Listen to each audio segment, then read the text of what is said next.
Assalamualaikum warahmatullahi wabarakatuh. Kembali lagi bersama saya Aulia Rahma, Program Studi Pendidikan Bahasa dan Sastra Indonesia Angkatan 2017 FKIP ULM. Baik teman-teman, sebelum menonton video ini lebih lanjut, alangkah baiknya saya harap kalian subscribe, komen, dan like untuk kelancaran konten ini. Baik, lanjut saja teman-teman. Pada video kali ini saya akan membahas mengenai salah satu materi dari mata kuliah psikolinguistik, yaitu gangguan berbahasa. Teman-teman, perlu kalian ketahui bahwa gangguan berbahasa ini secara garis besar dapat dibagi menjadi dua.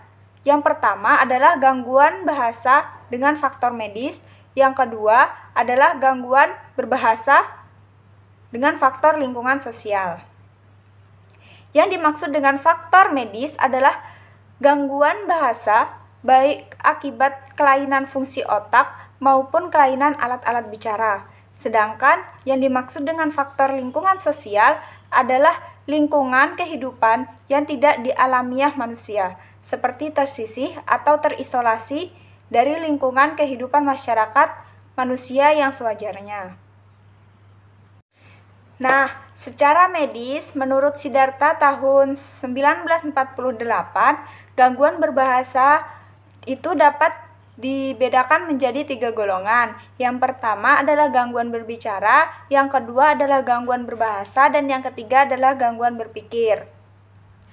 Gangguan ini masih dapat diatasi kalau penderita gangguan itu masih mempunyai daya dengar yang normal. Lanjut saja kita bahas gangguan berbahasa secara medis. Yang pertama adalah gangguan berbicara. Berbicara merupakan aktivitas mentorik yang mengandung modalitas psikis. Oleh karena itu, gangguan berbicara ini dapat dikelompokkan ke dalam 2 kategori. Yang pertama, gangguan mekanisme berbicara yang diimplementasikan pada gangguan organik. Yang kedua adalah gangguan yang berbicara psikogenik. Kita bahas gangguan mekanisme berbicara. Mekanisme berbicara adalah suatu proses produksi ucapan atau perkataan oleh kegiatan terpadu dari pita suara, lidah, otot yang membentuk rongga mulut serta kerongkongan dan paru-paru. Ya, kita lanjut. Gangguan akibat multifaktoral. Akibat gangguan multifaktoral atau berbagai faktor menyebabkan terjadinya berbagai gangguan berbicara. Yang pertama, berbicara serampangan atau sembrono. Berbicara serampangan atau sembrono ini dilakukan dengan cepat sekali dan artikulasinya tidak jelas. Ditambah dengan menelan sejumlah suku kata sehingga apa yang diucapkan sulit dipahami.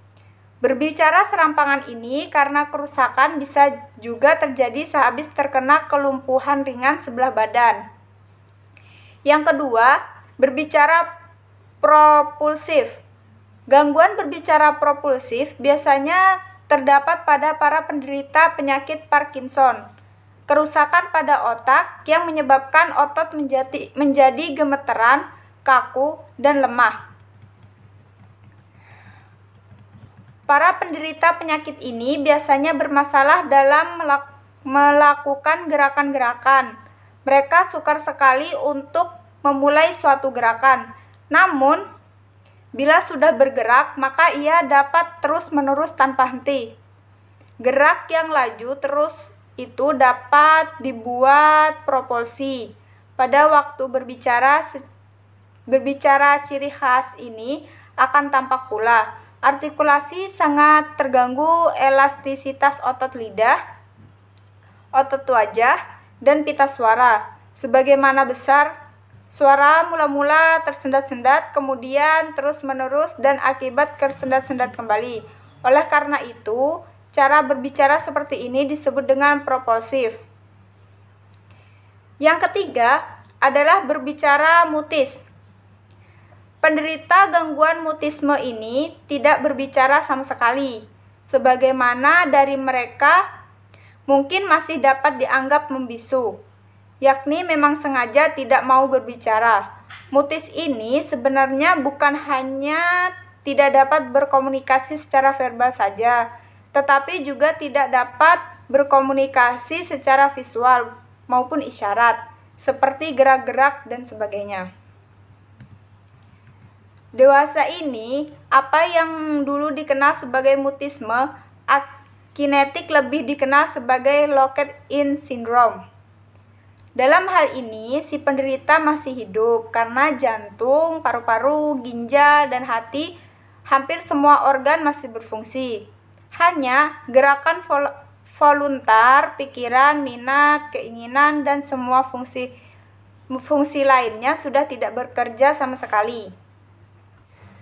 Mutisme lain yang tidak dapat disembuhkan disebut mutisme idiopatik, yakni mutisme yang belum diketahui penyebabnya, hanya baru diperkirakan mutisme ini mungkin suatu keadaan jiwa yang terganggu sejak dilahirkan.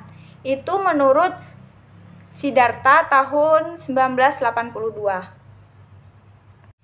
Nah, mutisme tidak bisa disamakan dengan orang bisu, apalagi bisu tuli.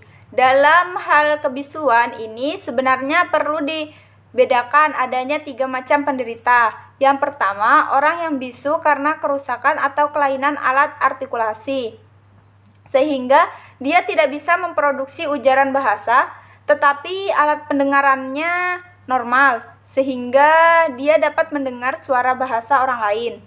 Yang kedua, orang yang bisu karena kerusakan atau kelainan alat artikulasi dan alat pendengarannya, sehingga dia tidak bisa memproduksi ujar-ujaran dan juga tidak bisa mendengar ujaran bahasa orang lain. Yang ketiga adalah orang bisu yang sebenarnya alat artikulasinya normal, tidak ada kelainan, tetapi alat pendengarannya rusak atau ada kelainan. Orang golongan ketiga ini menjadi bisu karena dia tidak pernah mendengar ujaran bahasa orang lain, sehingga dia tidak bisa menirukan ujaran bahasa itu. Baik, teman-teman, kita sudah membahas gangguan mekanisme berbahasa dan gangguan akibat multifaktoral. Nah, sekarang kita akan membahas gangguan psikogenetik. Apa saja sih gangguan psikogenetik itu? Yang pertama adalah berbicara manja. Disebut manja karena ada kesan anak atau orang yang melakukannya meminta perhatian untuk dimanja. Gejala seperti ini kita dapat jumpai pada orang tua maupun panti jompo. Gejala ini memberikan kesan bahwa struktur bahasa yang memiliki subtal verbal, namun bagaimana struktur organisasinya belum diketahui dengan jelas, masih dalam penelitian. Nah, yang kedua adalah berbicara kemayu. Berbicara kemayu dicirikan oleh gerak bibir dan lidah yang menarik perhatian, dan lafal yang dilakukannya secara ekstrak menonjol atau ekstrak lemah gemulai dan ekstrak memanjang. Meskipun berbicara seperti ini bukan suatu gangguan ekspresi bahasa, tetapi dapat dipandang sebagai sindrom fonologik yang mengungkapkan gangguan identitas kelamin, terutama jika yang dilanda adalah kaum pria. Yang ketiga, berbicara gagap.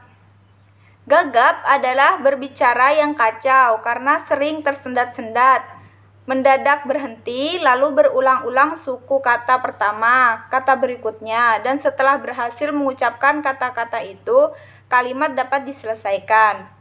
Apa yang menyebabkan terjadinya gagap? Ini belum diketahui secara tuntas, namun hal-hal berikut dianggap mempunyai peranan dalam menyebabkan terjadinya kegagapan ini. Faktor-faktor kegagapan yang pertama adalah faktor stres dalam kehidupan berkeluarga. Yang kedua, pendidikan anak yang dilakukan secara keras dan ketat. dengan membentak-bentak serta tidak mengizinkan anak berargumentasi atau berpendapat. Yang ketiga adalah adanya kerusakan pada belahan otak yang domins. Yang keempat adalah faktor neurotik familial. Cara menyembuhkannya dengan cara rajin melatih suku kata dengan pelafalan yang benar, serta konsultasi kepada dokter dan mengikuti terapi yang disarankan oleh dokter. Yang keempat, berbicara latah sering disamakan dengan ekolala, yaitu perbuatan membeo atau menirukan apa yang dikatakan orang lain. Tetapi sebenarnya latah adalah suatu sindrom yang terdiri atas cural verbal repetitif yang bersifat jorok dengan gangguan lekomotorik yang dipancing. Nah, gangguan berbahasa dalam akibat faktor medis. Yang kedua adalah gangguan berbahasa. Dalam gangguan berbahasa ada dua macam asia. Yang pertama, asia motorik, kerusakan pada bagian otak yang dominan yang menyebabkan terjadinya afesia motorik bisa terletak pada lapisan permukaan daerah Broca atau pada lapisan daerah permukaan daerah Broca atau juga daerah otak antara daerah Broca dan daerah Wernicke. Ada tiga macam asian motorik. Yang pertama adalah kortikal, kedua subkortikal, yang ketiga adalah transkortikal. Afesia yang kedua adalah afesia sensorik. Penyebab terjadinya afesia sensorik ini adalah akibat adanya kerusakan pada leksikortikal di daerah Wernicke dan pada hemisferium yang dominan.